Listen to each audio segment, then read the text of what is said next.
తమ్ముడు అరుణ్ ఒక 5 ఏళ్ల కిందట గల్ఫ్ వెళ్తున్నప్పుడు జరిగిన సంఘటన యథావిధిగా అతను గల్ఫ్ వెళ్తున్నాడగానే మొత్తం ఊరంతా ఒకటే మాట అన్నారు, అరే ఇప్పుడు అరుణ్ గారు బాగా సెట్ అయిపోయాడు. కానీ వాళ్ళందరికీ తెలియని విషయం ఏం తెలుసా, అతను గల్ఫ్ పోవడానికి అంతే ముందు దాదాపు 8 లక్షలు అప్పు తీసుకున్నాడు. వీసా కోసం ఒక 5 లక్షలు, టికెట్, మెడికల్ ఏజెంట్ ఖర్చులు అవని చెప్పేసి ఇంకొక 3 లక్షల దాకా తీసుకున్నాడు. అంటే మొత్తం ఇంటి మీద అప్పు, భార్య బంగారం పట్టగొలుసులు అవి ఇవన్నీ ముట్టుట్లో తాకట్టు పెట్టిపోయిండు. అమ్మ పొలం పత్రాలు తెలిసిన దగ్గర మార్టిగేజ్ చేసిండు. ఇక వెళ్ళి రోజు వస్తే వాళ్ళమ్మ కళ్ళల్లో గర్వం కనబడలేదు, కానీ ఒక రకమైన భయం కనబడ్డది. వాళ్ళ భార్య ముఖంలో ఆశ కనబడలేదు, కానీ ఒక రకమైన ఆందోళన కనబడ్డది. 5 ఏళ్ల కొడుకు మాత్రం ఏం జరుగుతుందో అర్థం కాక, నాన్న నువ్వు వచ్చేటప్పుడు చాక్లెట్ తీసుకురా అన్నాడు. విమానంలో కూర్చొని అరుణ్ ఒకటే అనుకున్నాడంట, ఆయన నాకు చెప్పిన మాట, ఇది పెద్ద బాధేం కాదన్న, ఇది పెద్ద ఇది ఒకమైన పెట్టుబడి మళ్ళీ సంపాదించుకోవచ్చు అనుకున్నాడట. కానీ అరుణ్ గల్ఫ్ నేల మీద కాలు పెట్టిన 2 రోజులకే తెలిసిపోయింది ఆ పెట్టుబడి అంతా మోసమైందని. ఒప్పందంలో ఉన్న జీతం లేదు, వీసాలో చెప్పిన పని లేదు, పాస్పోర్ట్ ఏమో కంపెనీ చేతిలో ఉంది, ఎయిర్ కండిషనర్ రూమ్ అన్నారు, కానీ 10 మందితో షేర్ చేసుకునే కదా, ఫుడ్ అంటే కడుపు ఉండడానికి సరిపడంత ఇచ్చేవాళ్ళు. సార్ నాకు మోసం జరిగిందని అన్నప్పుడు సూపర్వైజర్ చల్లగా అతనితో అన్న మాట ఏంటంటే, భయ్ తెరకు అప్పు ఉంది కదా కామ్కార్ అని అన్నట.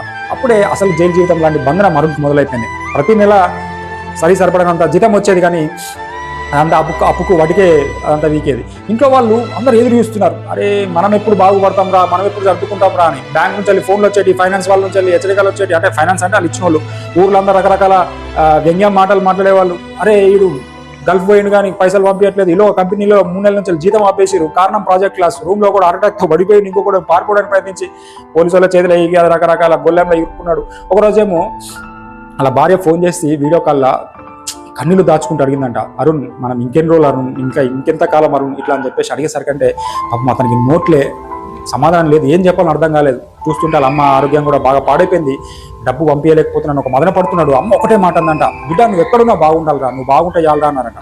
ఆ రాత్రి అతను తీసుకున్న నిర్ణయం తెలుసా, ఒంటరిగా కూర్చొని అతను లెక్కలేసుకున్నాడు. 8 లక్షల అప్పు, వడ్డీ పెరిగిపోతుంది, జీతం ఏమో సగం, కానీ జీవితం మాత్రం 0. అప్పుడు అతనికి ఒక కఠినమైన నిజం అర్థమైపోయింది. ఏం తెలుసా, గల్ఫ్ రావడం అనేది తప్పు కాదు, అది నరకం అంతకన్నా కాదు, కానీ అప్పు తీసుకొని కలలు కనడం నరకం, సంతకం చేయడానికి నేను చదవని ఒప్పందం నరకం, ఎవరో చెప్పారని నేను నమ్మి ఈ దాకా రావడం నరకం.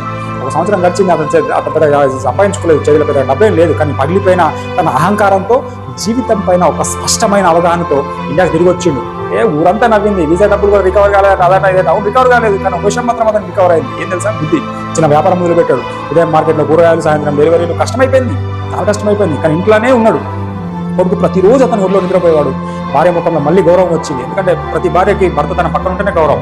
అమ్మ తన చివరి రోజుల్లో తన కొడుకుని చాలా దగ్గర చూసుకుంది. అప్పు తీర్చడానికి దాదాపు 5-6 ఏళ్ళు పట్టిందని చెప్పేసి అన్నాడు, ఇంకా ఉన్నదంట కొంత. కానీ ఈ 5-6 ఏళ్ళలో అతను ఒక్క రోజు కూడా కుటుంబానికి దూరం కాలేదు, చిన్న సంతోషాలకు అసలు దూరం కాలేదు, ప్రతిదానికి అటెండ్ అయ్యేవాడు. చివరికి అతను చెప్పిన మాట ఏంటంటే, అన్న ఈ 8 లక్షల